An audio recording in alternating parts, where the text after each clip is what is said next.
The bell at Northgate High didn't just signal the end of a period. It shrieked. It was a sound designed to cut through the noise.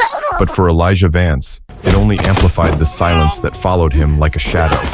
In the 3 weeks since he'd first walked these polished halls, he had learned that silence, for someone who looked like him in a place like this, was not seen as peaceful. It was seen as a threat. He navigated the river of students, a torrent of gleaming designer logos, expensive colognes, and the low, confident hum of entitlement. Northgate wasn't just a school. It was an ecosystem, and Elijah was an invasive species. He kept his head down, his gaze fixed on the worn-out cover of the book in his hands, a shield against the curious stares and the whispers that followed him like static. His mantra, the last words his brother Daniel had ever spoken to him, played on a loop in his mind. Use your strength to protect, not to provoke. Stay invisible, Eli. Just get through it. Daniel would have hated this place. As a Marine, he understood strategy, and Elijah's strategy was simple. Be a ghost. No friends, no enemies, no attention. Just grades, graduation, and getting out. Watch it, Vance.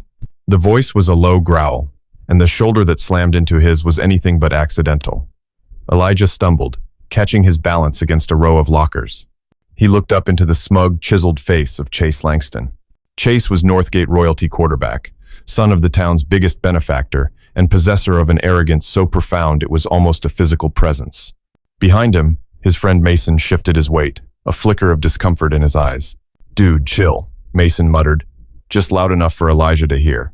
Chase ignored him, his blue eyes narrowing on Elijah. "You dropped something?" he sneered, nodding toward the floor. Elijah's book lay splayed open, its pages crumpled. He felt a hot flash of anger, a familiar, dangerous burn that he had learned to smother.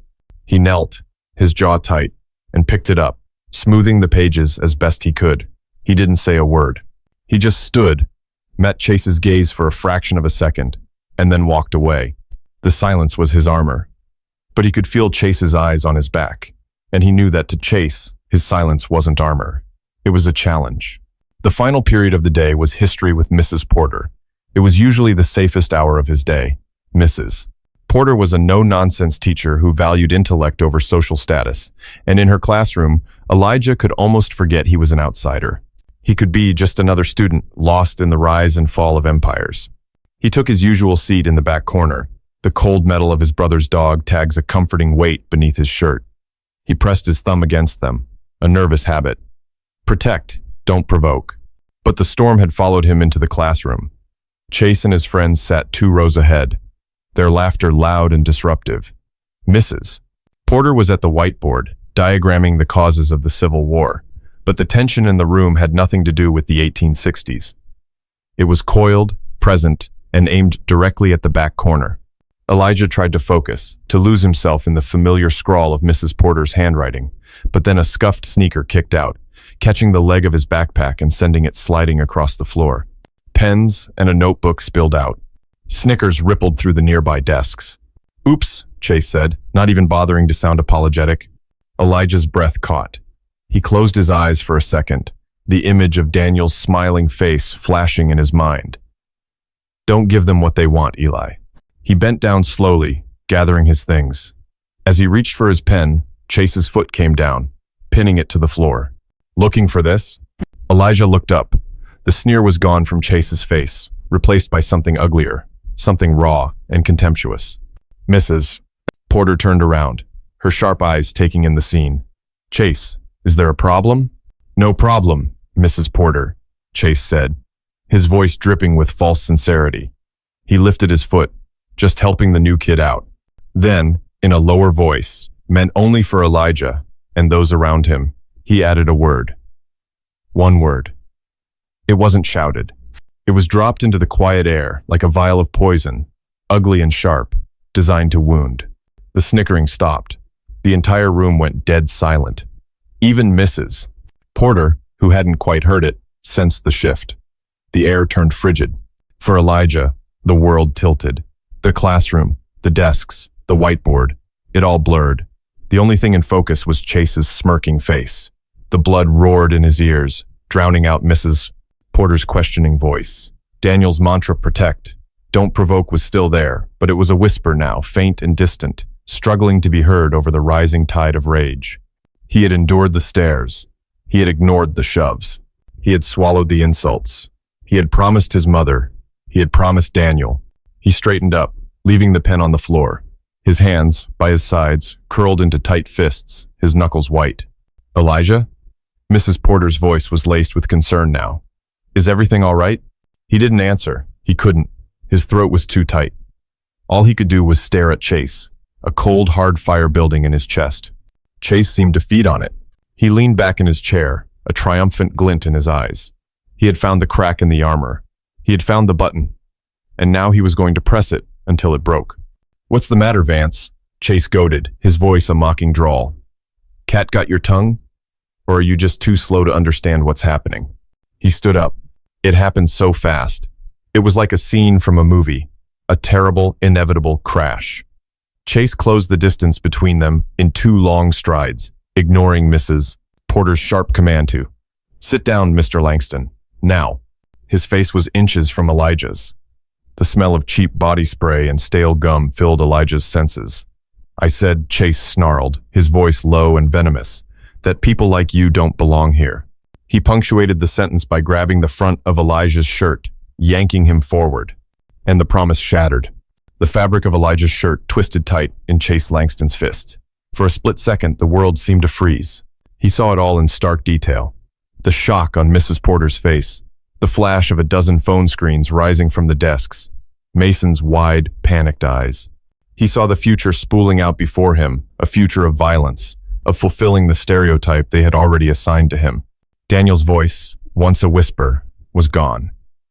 There was only the roar of blood and the cold, hard instinct his brother had drilled into him for years in their dusty backyard. An instinct for survival. Control the hands, control the threat. Never the first hit, always the last move. Chase's knuckles were white. He yanked Elijah forward, intending to drag him from his desk. "You're done here," he hissed. It was the final push. Elijah's body moved before his mind could second-guess it. The motion wasn't born of anger, but of pure, unadulterated training. It was fluid, efficient, and devastatingly precise.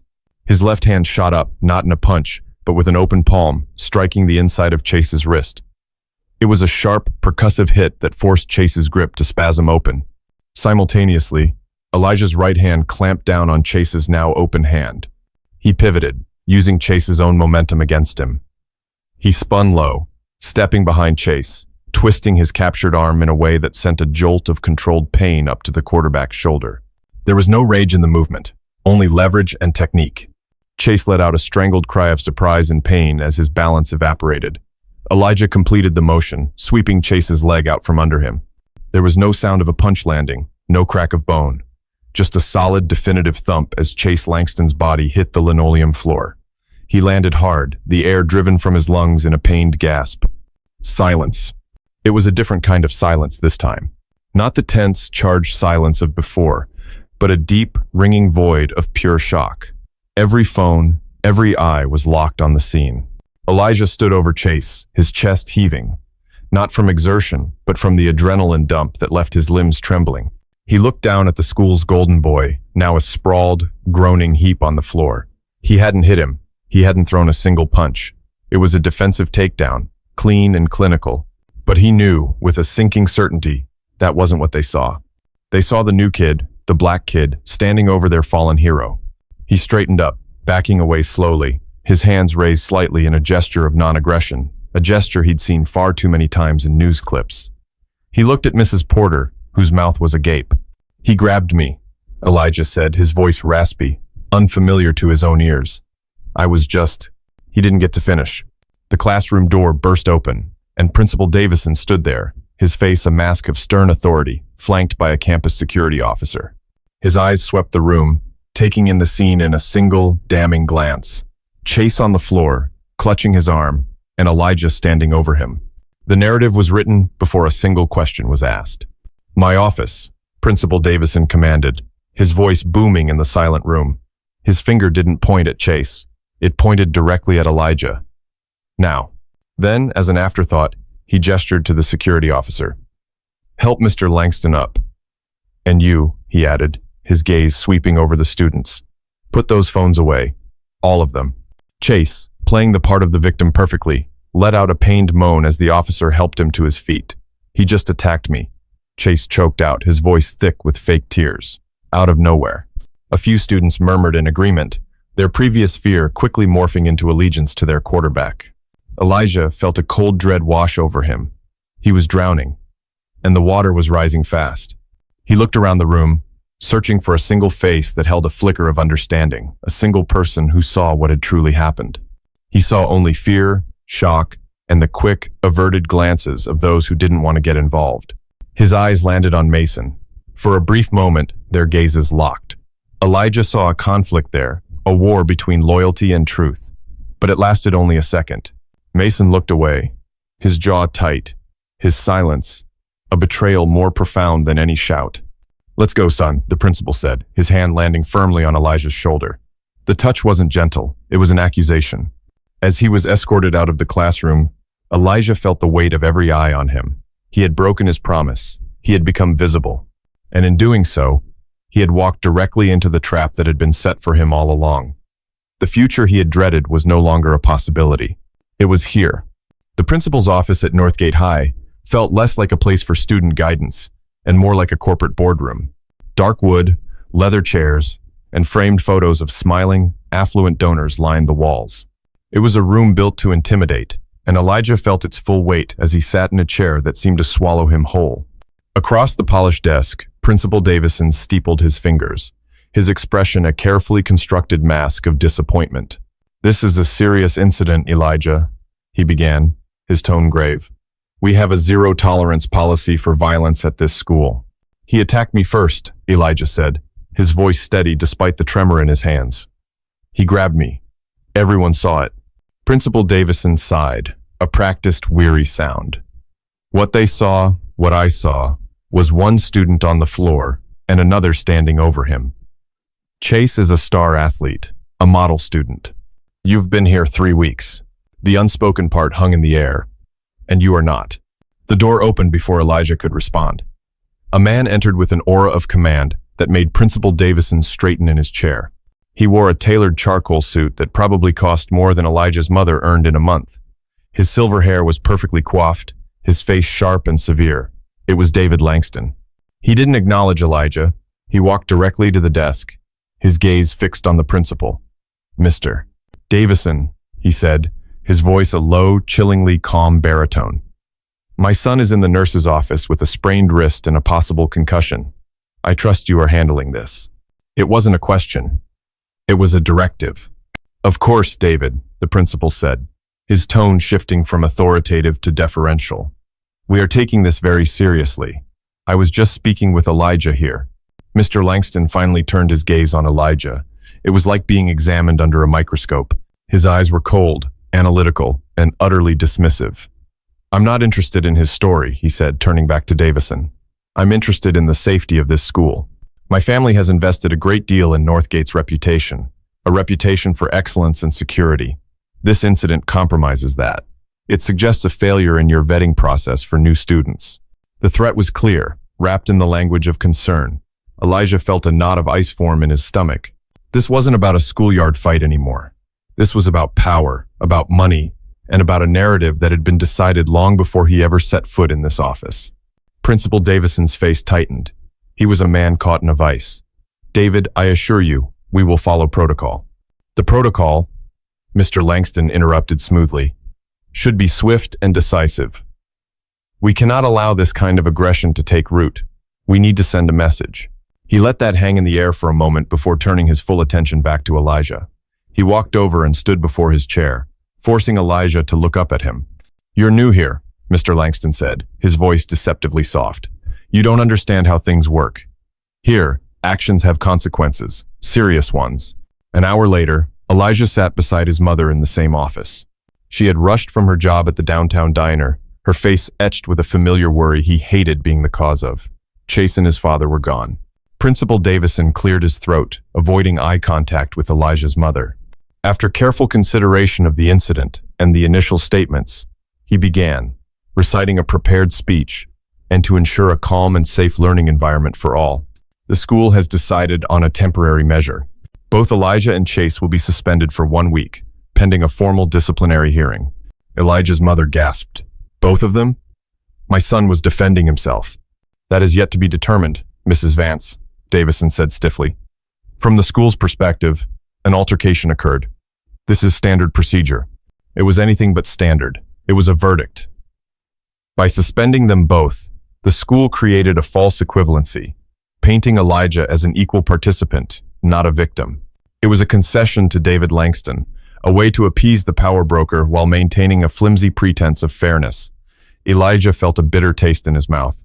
He had lost. The drive home was silent and heavy. His mother gripped the steering wheel, her knuckles white.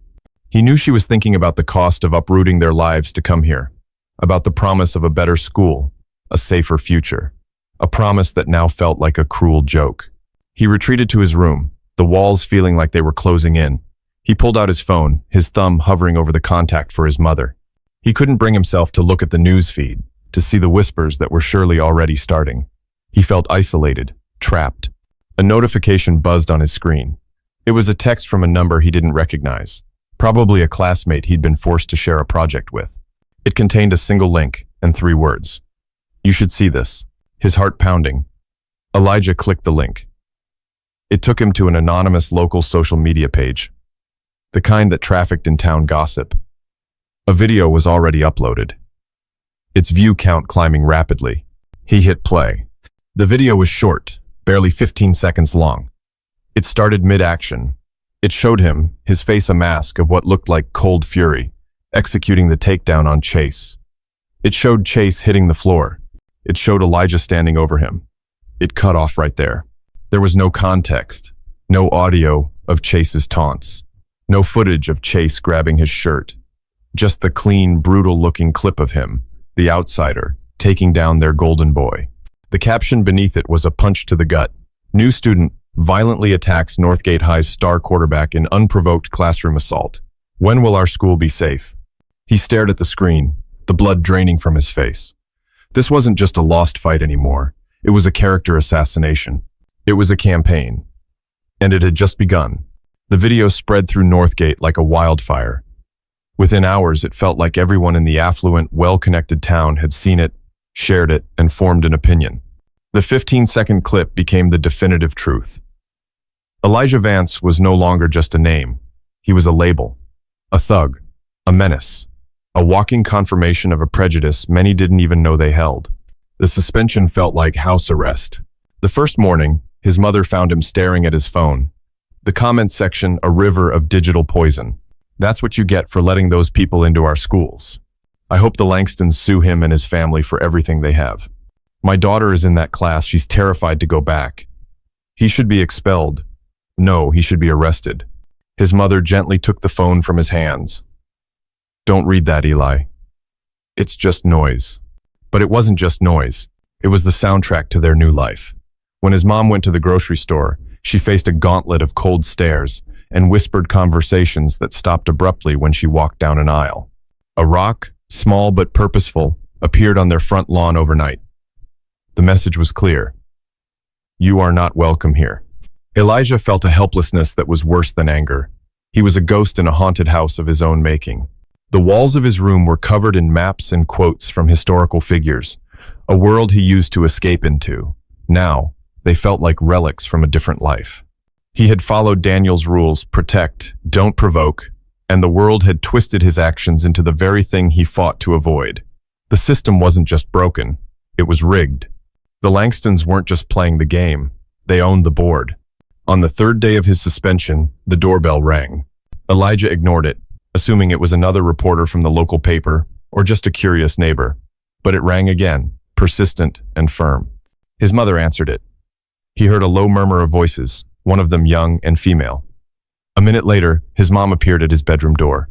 Elijah, there's someone here to see you, she said, her expression cautious. She says she's from the school paper. He sighed. Tell her I'm not interested. I think you should hear her out, his mom urged quietly. She doesn't sound like the others. Reluctantly, Elijah went downstairs. Standing in their small entryway was a girl about his age, with sharp, intelligent eyes behind a pair of black-rimmed glasses. She had a messenger bag slung over her shoulder, stuffed with notebooks and what looked like a camera lens cap poking out. She wasn't intimidated by the tension in the house. If anything, she seemed energized by it. "Elijah Vance? I'm Sarah Jenkins," she said, extending a hand. Her handshake was firm. "I'm the editor of the Northgate Chronicle." The Chronicle was the school's online paper, but it was surprisingly well-read and respected, known for digging deeper than the administration-approved fluff pieces. "If you're here to ask if I have any regrets, you can leave," Elijah said flatly. Sarah didn't flinch. "I'm not. I'm here because I'm a journalist. And as a journalist, I know a heavily edited, strategically leaked video when I see one." Elijah stared at her, surprised by her directness. She pushed a strand of brown hair from her face. 15 seconds. No audio. A perfect cut right before the instigation and right after the takedown. It's too clean. "It's a professional hit piece, not a random student video. I want to know what really happened. I want to know what they cut out." He remained silent, studying her. Trust was a currency he couldn't afford to spend right now. The whole town had turned against him based on a lie. Why would she be any different? "Look," she said, sensing his hesitation, her voice softening slightly. "I know who Chase Langston is. I know who his father is. I know how this town works. They're building a narrative, and right now, you're not giving anyone a counter-narrative. Silence is just letting them win." Her words hit him harder than the rock on their lawn. Silence is just letting them win. He had thought his silence was a form of strength, a dignified refusal to engage. But she was right. It had been twisted into an admission of guilt. He looked past her, at his mother, who gave him a slight, encouraging nod. He had been fighting this alone, trapped in his own head. Maybe, just maybe, it was time to let someone else in. He finally met Sarah's intense, waiting gaze. "They cut out everything," he said, his voice quiet but clear. "They cut out the part where it all began." Sarah Jenkins didn't just listen, she dissected. She sat at their small kitchen table for 2 hours, a digital recorder between them, her pen scratching furiously across a notepad. Elijah, hesitant at first, found himself opening up. He didn't just recount the events in the classroom. He told her about the weeks of subtle shoves, the whispers, a feeling of being an exhibit on display. He even told her about Daniel, not the details of his death, but about his code, the philosophy of quiet strength that now felt like a liability. "So, the takedown? It was pure muscle memory?"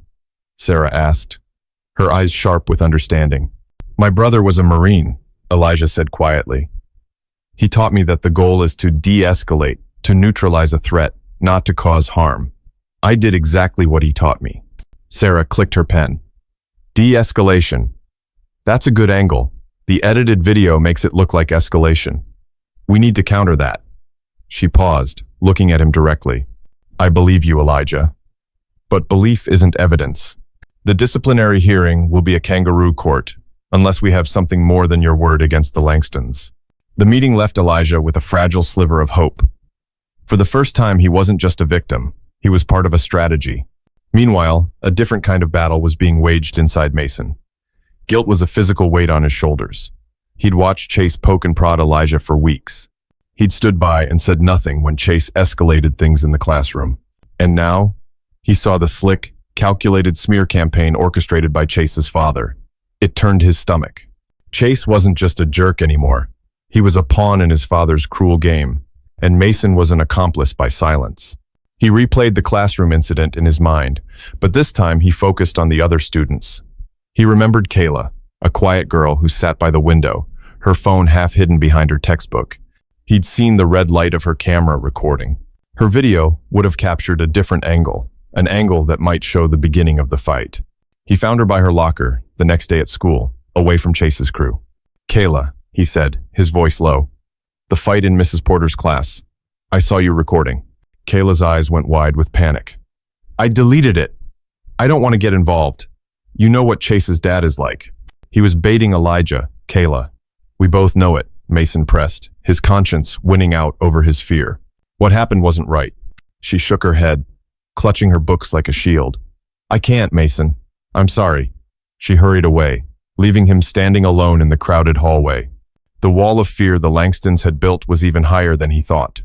The third ally was the one Elijah expected least. He received a call from an unknown number. It was Mrs. Porter. "Elijah," she said, her voice crisp and determined. "I've spoken with Principal Davison. I made it clear that I witnessed Chase Langston's repeated provocations and physical aggression. I told him I would testify to that effect at any hearing." Elijah was stunned. "But won't you get in trouble?" He heard her sigh on the other end. "There are moments when getting in trouble is secondary to doing the right thing.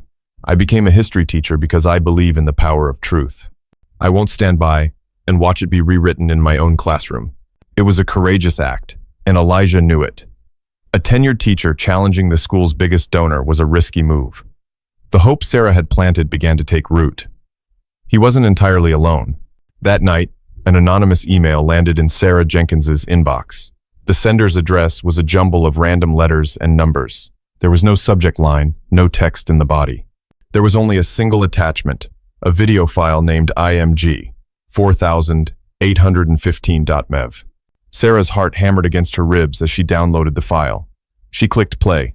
The video was shaky, filmed from a side angle, partially obscured by a textbook, but it was clear enough. It started earlier than the leaked clip. It captured Chase kicking Elijah's backpack. It captured him pinning the pen with his foot. The phone's microphone wasn't great, but it picked up the low, ugly word Chase had dropped into the air. And most importantly, it showed, without a shadow of a doubt, Chase grabbing Elijah's collar first. It was all there, the whole, unvarnished truth. At the bottom of the email, almost lost in the signature line, were 6 words. "Let the truth speak for itself." Sarah immediately called Elijah. "We got it," she said, her voice electric with excitement. "We got the whole thing, the B-roll, the truth." For the first time in a week, Elijah Vance felt like he could breathe. They had evidence. They had a weapon. The game had just changed. The video was their Excalibur. Watching it on Sarah's laptop in his living room, Elijah felt a surge of vindication so powerful, it almost brought him to his knees. It was all there, a raw, unedited timeline of his own innocence. "We should release it," Elijah said immediately, his mind racing. "Put it online right now, show everyone the truth." Sarah held up a hand, her journalist's mind already working 3 steps ahead. "Number. If we release it now, we give them time to react. David Langston will spin it. He'll claim it's doctored, he'll discredit the source, he'll muddy the waters, he'll come to the hearing prepared for it. Right now, our biggest weapon isn't just the video, it's the fact that they don't know we have it." Elijah leaned back, the logic in her words sinking in. She was right. This wasn't a social media battle, it was a formal hearing. The element of surprise was everything. "So we wait," Elijah said, more a statement than a question. "We don't just wait," Sarah corrected, her eyes gleaming with intensity. "We prepare. We build our case. Your hearing is in 2 days. We need to have everything perfectly aligned." Their living room transformed into a strategy center. Sarah, a natural strategist, drew up a plan. Step 1 was securing their witnesses. She contacted Mrs. Porter, who confirmed her unwavering commitment to testify. The bigger challenge was the video. The anonymous email was a dead end. But Sarah had a strong hunch it was Kayla, the student Mason had mentioned. Knowing Kayla was too afraid to testify, Sarah decided the video itself would have to be the star witness. Its content was so clear, so undeniable, that it would speak for itself. Elijah's role was different. He had to prepare himself. Sarah had him write down his account of the events, every detail, from the moment he walked into class to the moment he was escorted out. "They will try to trip you up," she warned. "They'll ask you the same question 5 different ways. Your consistency is your credibility." The day before the hearing, an official letter arrived by courier. It was from the Northgate High Disciplinary Committee, formally summoning Elijah and his mother. Reading the sterile, legalistic language made the whole ordeal feel terrifyingly real. It stated the charge: gross physical misconduct and instigation of violence. It was a complete reversal of the truth, codified on school letterhead. That evening, the pressure began to close in on Elijah. The weight of the hearing, of his family's future in this town, of his brother's memory, felt immense. He found himself standing in front of the small, framed photo of Daniel on his dresser. His brother was beaming in his crisp marine dress blues, the embodiment of confident strength. For weeks, Elijah had felt he had failed him, failed his code. But as he looked at the photo, he realized he had it wrong. Daniel's code wasn't about avoiding conflict at all costs. It was about having the discipline to face it correctly, to not throw the first punch, but to have the strength and courage to finish the fight when it was brought to you. He wasn't fighting out of anger anymore. He was fighting for his honor, for the truth, for the quiet kid in the back of the class who deserved to be seen for who he was, not what they wanted him to be. A quiet calm settled over him. He was ready. With Mrs. Porter on standby and the video file on a thumb drive, Sarah felt a surge of nervous energy. It was all or nothing. She sent a final text to Elijah. Ready? His reply came back a moment later. Born ready.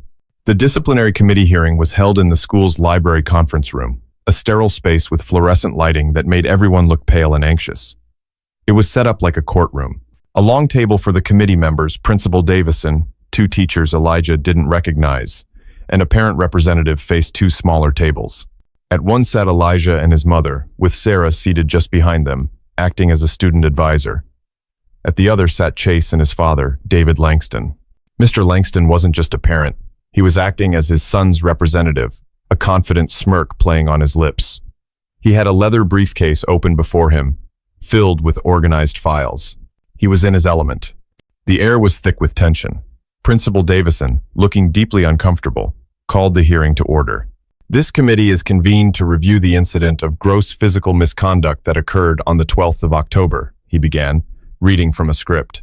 We will hear from both parties and their witnesses before making a final determination. Mr. Langston went first. He was masterful. He spoke in a calm, reasonable tone, painting a picture of his son as a kind, popular student who had been targeted by a new, clearly troubled individual. He submitted testimonials from teachers about Chase's character and athletic achievements. Then, he motioned to the large monitor on the wall. The evidence, he said gravely, is irrefutable. He played the edited video. The 15-second clip of Elijah's takedown filled the room. It was just as jarring and damning as the first time Elijah had seen it. The 2 teachers on the committee visibly winced. The parent representative shook her head in disapproval. Mr. Langston then called his first and only witness, another football player who was in the class.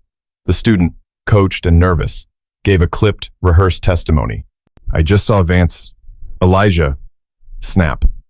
He just stood up and attacked Chase for no reason. It was a performance, polished and devastating. When Mr. Langston finished, he looked at the committee with an expression of profound sorrow. We are here today not for retribution, but for safety. The question before you is simple. Is Northgate High a safe place with Elijah Vance in it? The evidence speaks for itself. Principal Davison turned to Elijah. Elijah, do you have a response? This was the moment. Elijah took a deep breath, the photo of his brother in his mind. He stood up, his voice clear and steady. Yes, I do. What you just saw was not the truth. It was a lie, edited to look like the truth. Mr. Langston scoffed. A baseless accusation from a desperate student. It's not an accusation, Sarah Jenkins said, standing up beside Elijah. It's a fact, and we have a witness who can attest to what really happened. We call Mrs. Porter. Mrs. Porter entered the room and took a seat. In a firm, unwavering voice, she recounted the weeks of low-level harassment she had witnessed and described the incident in detail. Chase's provocations, the offensive language, and the fact that he initiated physical contact.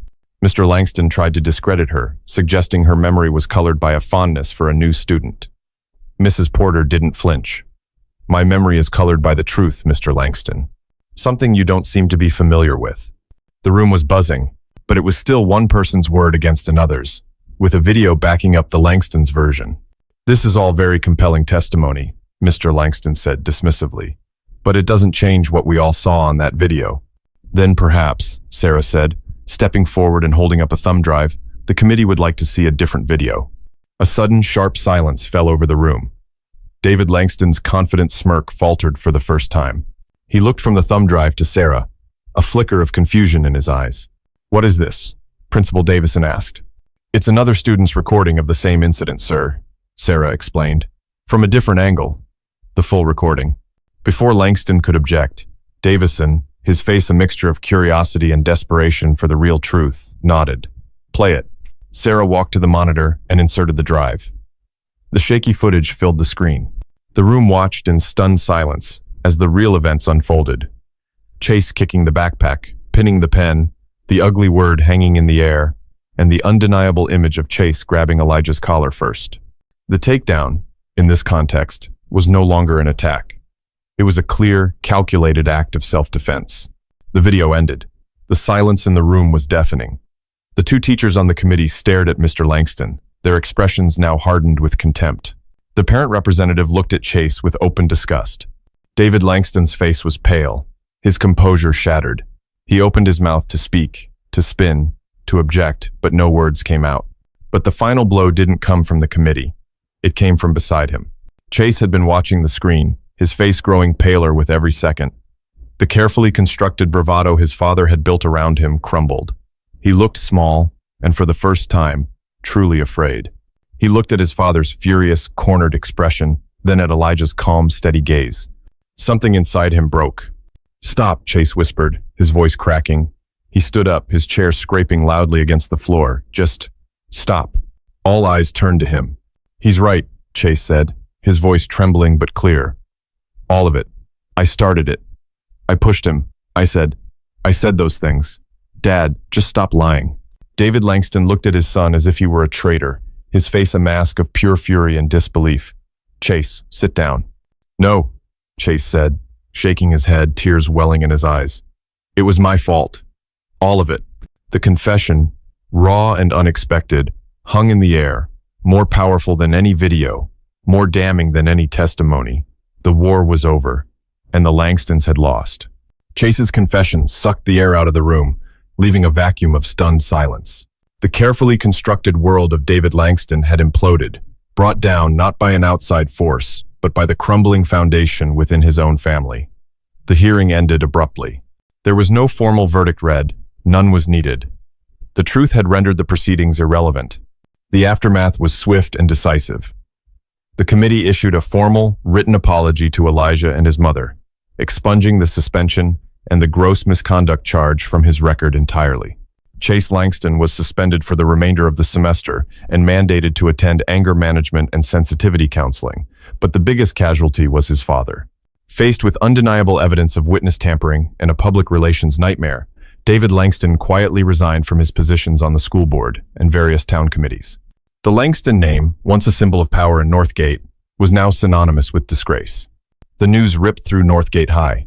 Sarah Jenkins's article in the Chronicle, titled "The Truth in Room 204, was a journalistic masterpiece.